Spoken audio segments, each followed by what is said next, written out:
Today we get to talk about worship. Worship is the natural response of people who get to see God for who he is and what he's done. When you really get a glimpse of God's identity, who he is, and God's activity, what he's done, you see a God that is great and gracious, a God who is good and who has done good. And when you see that, you simply can't help but respond in admiration, in worship, in putting God first. And worship involves relationship. See, you can appreciate something big and powerful like a storm, but you wouldn't necessarily worship it. You can even feel some gratitude to a storm or something powerful that you may not have been in its path, or maybe that the rains water the soil. But you wouldn't worship it because you have no relationship with it. God is different. God, in his goodness, in his greatness, in his graciousness, has extended himself to us in relationship and has done so in a saving way. While we were still sinners, Christ died for us.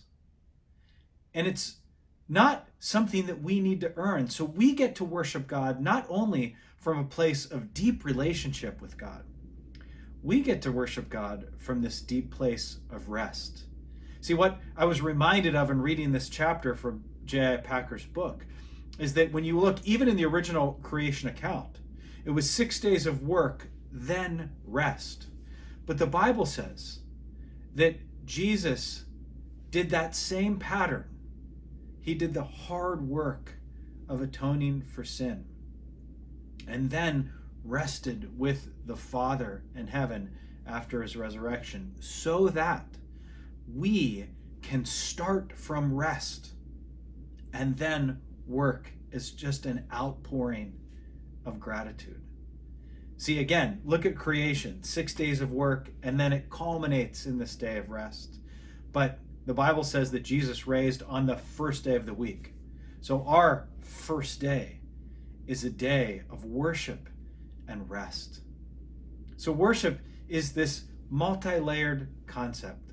Worship is our response for really seeing God for who he is and what he's done. And when we see God for who he is and what he's done, we see somebody who is great and gracious. And we get to worship that great and gracious God from a place of relationship and a place of rest. So we get to live out these words from Psalm 95, starting in verse 6. Come, let us bow down and worship.